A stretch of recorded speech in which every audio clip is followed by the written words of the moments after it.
आप सभी लोगों का बायोलॉजी सीरीज़ के फर्स्ट वीडियो में आप सभी लोगों का वेलकम है। जैसा हमने लास्ट वीडियो में बताया था कि आज से हम लोग बेसिकली जो 10 जून है, यहाँ से हम बायोलॉजी की जो सीरीज़ है जिसमें आप 11th-12th के जितने जो चैप्टर हैं उन सभी को आपको एक सीक्वेंस के आधार पर आपको स्टार्ट किया जाएगा। उसी को हम आज सभी लोगों को आप स्टार्ट कर रहे हैं। जैसा कि आपको हमने लास्ट वीडियो में बताया भी था कि पूरे आपको 11th-12th का जो चैप्टर है उसमें टोटल 38 है। और आप सभी लोग जानते हैं जब बायोलॉजी सीरीज स्टार्ट हो रही है तो बायोलॉजी का मतलब पहले डिफाइन करना चाहिए, और उसको ध्यान में रखते हुए 11th के चैप्टर में अगर आप देखेंगे तो वहाँ पर एक सेल टॉपिक है, कोशिका से संबंधित है। तो हम सबसे पहले पूरे बायोलॉजी सीरीज में पहले सेल को आपको क्लियर कर दें। हालांकि इस सेल दो टॉपिक को हम दो इस शिफ्ट में, एक आज 10 जून और एक कल की जो वीडियो होगा 11 जून, दोनों में मिला करके कैलकुलेट हम करेंगे। अब जैसे कहने सेंस है बायोलॉजी के बारे में आप सबको कुछ न कुछ आपको आइडिया होगा कि बायोलॉजी जो आपको जितने भी इस अर्थ पर लिविंग बींग है उन सभी की आपकी एक ऐसी ब्रांच है जिसके अंतर्गत उनकी स्टडी की जाती है। और अगर हम लिविंग बींग की अगर बात आती है तो प्रायः लोग प्लांट और एनिमल को ही लेते भी हैं, प्रायः माइक्रो ऑर्गेनिज्म को लोग भूल जाते भी हैं। तो ध्यान रखिएगा, लिविंग बींग का मतलब होता है those type of branch which has to study all the living being which has to included microorganism, plants and animals। इन तीनों को कैलकुलेट कर दिया जाए तो उसी को ही हम आप बायोलॉजी के सेंस में लेते भी हैं। आप सभी लोग जानते हैं कि बायोलॉजी के केस में भी है, जितने भी आपको लिविंग बींग इस अर्थ पर हैं सबके पास बायोलॉजी की जो यूनिट होती भी है, जिसको हम लिविंग बींग की जो यूनिट होती है जिसको हम सेल के नाम से आप जानते भी हैं। आप सबको पता भी होगा कि जो सेल एक लैटिन शब्द है जो सेलुला से लिया गया है, और सेलुला का मतलब होता है हॉलो स्पेस या स्मॉल कंपार्टमेंट। इसके पीछे का जो इन्वेंशन अगर देखा भी जाए तो सेल नाम क्यों पड़ा, ये बेसिकली आपको रॉबर्ट हुक के इन्वेंशन के अकॉर्डिंग है। और आप सभी लोग जानते हो लाइफ में जब कभी भी किसी के साथ कभी कोई ट्रेजेडी होती है तो बहुत लंबे समय तक ये चीज़ पड़ी रह जाती भी है। और जब 1665 में रॉबर्ट हुक जब डिस्कवरी कर रहे थे तो उन्होंने एक पर्टिकुलर आपको हनी बी हेक्सागोनल स्ट्रक्चर के फॉर्म में जो स्ट्रक्चर देखा था अपने बनाए हुए माइक्रोस्कोप के अकॉर्डिंग, जो उन्होंने अपनी की किताब माइक्रोग्राफिया में उन्होंने इंक्लूड किया हुआ भी है, इसलिए उसका नाम उन्होंने रखा सेल, क्योंकि सेल का मतलब होता है हॉलो स्पेस, वो आपको एक खाली जगह थी। बाद में 1672 में आपको लिविंग सेल की जो डिस्कवरी है वो आपको लुवेन हॉक ने किया हुआ भी है। रॉबर्ट हुक ने डेड सेल की डिस्कवरी की है। दोनों के बीच का डिफरेंस है, इसको आप फोकस करिएगा। अगर हम देखते भी हैं तो सेल थियोरी को लेकर के दो वैज्ञानिकों का नाम हमारे पास आपको आता है। 1838 में आपको बॉटनी से रिलेटेड जो साइंटिस्ट है जिनका नाम स्लाइडेन है, और 1839 में जो जूलॉजी से रिलेटेड जो स्वान है, इन दोनों वैज्ञानिकों ने मिल करके आपको सेल थियोरी दिया। सेल थियोरी का मतलब यही होता है कि कोई भी सेल कैसे परफॉर्म करती है, सेल क्या होती है। हालांकि पूरे लिविंग बीइंग पर सिर्फ एक ही ऐसा लिविंग ऑर्गेनिज्म है जो कि सेल थियोरी के कॉन्सेप्ट को नहीं मानता भी है, जो कि सेल थियोरी का अपवाद है, जिसको हम सभी लोग वायरस के नाम से आप जानते हैं। इसीलिए वायरस को एज सेलुलर आपको और लिविंग ऑर्गेनिज्म के नाम से भी आपको जाना जाता भी है। उसी में अगर आपको देखेंगे तो लगभग आपको मिलेगा एक दूसरे वैज्ञानिक है जिनका नाम आर विरकोव है। उन्होंने दुनिया के सामने रखा कि एक सेल से दूसरी सेल की कैसे ओरिजिन होती है, जिसके आधार पर उनका एक बहुत ही पॉपुलर स्टेटमेंट है जो कंपटीशन के फील्ड में बहुत पुटअप किया जाता भी है, ओमनिस सेलुला ई सेलुला। इसका मतलब यही होता है कि एक सेल से ही दूसरे सेल की आपको ओरिजिन होती भी है। अगर ये मोटे कॉन्सेप्ट को ध्यान में रखा जाए तो आप सबको पता भी होगा कि on the basis of nucleus को ध्यान में रखते हुए दो तरह की सेल बनी, एक प्रोकैरियोटिक सेल और एक यूकैरियोटिक सेल। प्रोकैरियोटिक सेल का मतलब हुआ कि कोई भी ऐसी सेल जिसके पास आपको कह सकते हैं कि जो न्यूक्लियस हो काफ़ी सिंपलर फॉर्म में हो या तो ना हो, और कोई भी ऐसी सेल जिसके पास आपको न्यूक्लियस पूरी तरह से वेल डेवलप्ड हो, उसको लोगों ने यूकैरियोटिक सेल कहा। प्रोकैरियोटिक सेल के केस में अगर आप जाएंगे तो उसके कुछ एग्जाम्पल हैं, जैसे बैक्टीरिया है, माइकोप्लाज्मा है, या ब्लू ग्रे एल्गी है। उसी तरह से अगर एनिमल सेल के एग्जाम्पल में अगर आप जाएँ, आप यूकैरियोटिक सेल के एग्जाम्पल में जाएंगे तो वहाँ पे एनिमल और प्लांट सेल के एग्जाम्पल हमारे पास मिलते भी हैं। अब हमारे सामने ये क्वेश्चन होता है कि प्रोकैरियोटिक सेल और यूकैरियोटिक सेल होती क्या है। इसमें कुछ बेसिक आपको कुछ डिफरेंस बता दें कि अगर प्रोकैरियोटिक सेल और यूकैरियोटिक सेल को डिफाइन करना हो तो कैसे डिफाइन करेंगे। अभी मैं स्टार्टिंग में हमने कहा हुआ भी है कि on the basis of nucleus दो तरह की सेल बनी, तो पहला तो हमारा डिफरेंस यही हो गया कि जितने प्रोकैरियोटिक सेल होती हैं उनके पास जो न्यूक्लियस होते भी हैं वो काफ़ी प्रिमिटिव फॉर्म में होते हैं या तो नहीं होते हैं, लेकिन वहीं पर यूकैरियोटिक सेल में न्यूक्लियस पूरी तरह से वेल डेवलप्ड होते भी हैं।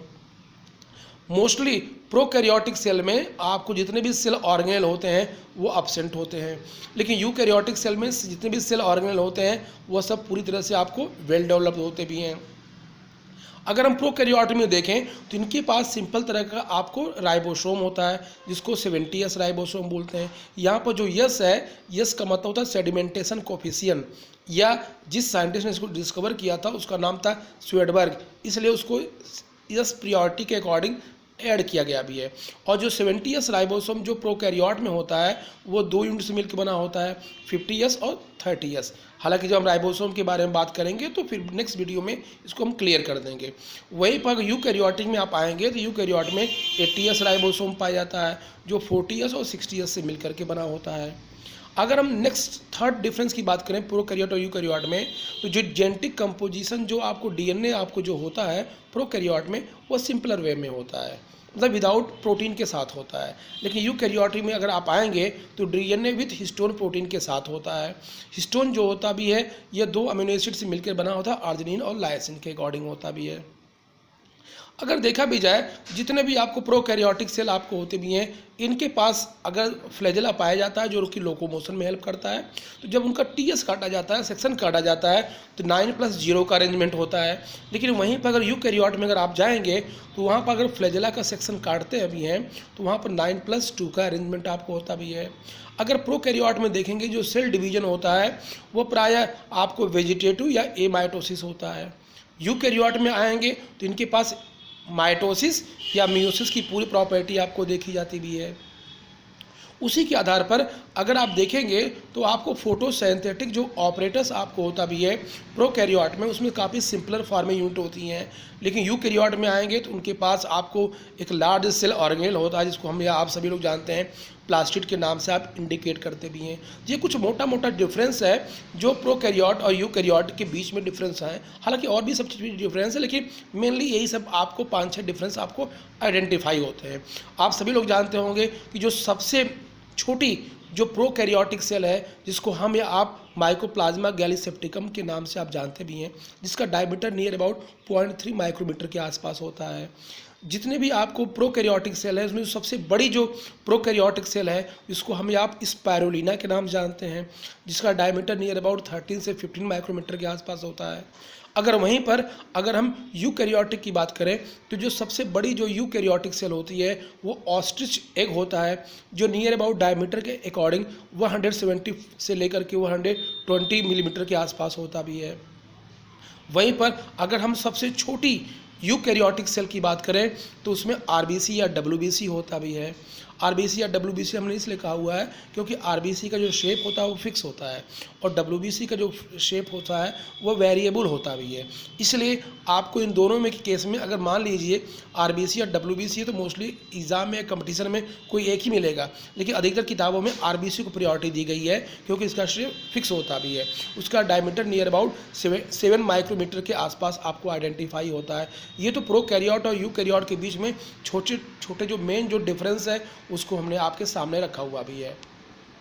अब कहने का सेंस है कि जितने सेल ऑर्गेनेल हैं जो सेल से रिलेटेड हैं जिनको बेसिकली हम नेक्स्ट वीडियो में आपको बेसिकली 11 जून की वीडियो में जितने भी सेल ऑर्गेनेल हैं उन सभी के बारे में डिटेल में आप एक्सप्लेन करेंगे।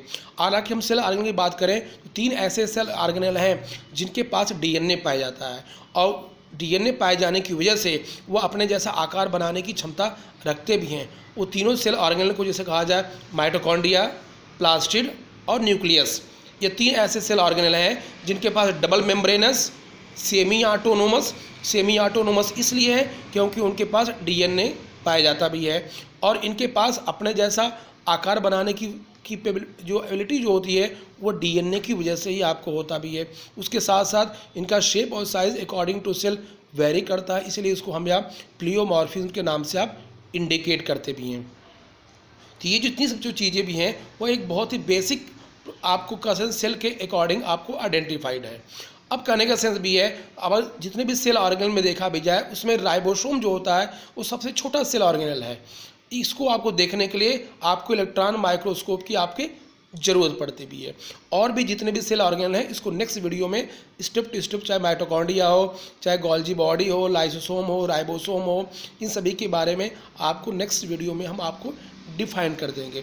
और अगर इसी के केस में भी देखा भी जाए तो थोड़ा सा जब तक आप कंटिन्यूस नहीं रहेंगे तो इस सभी वीडियो को आप समझ नहीं पाएंगे केस में।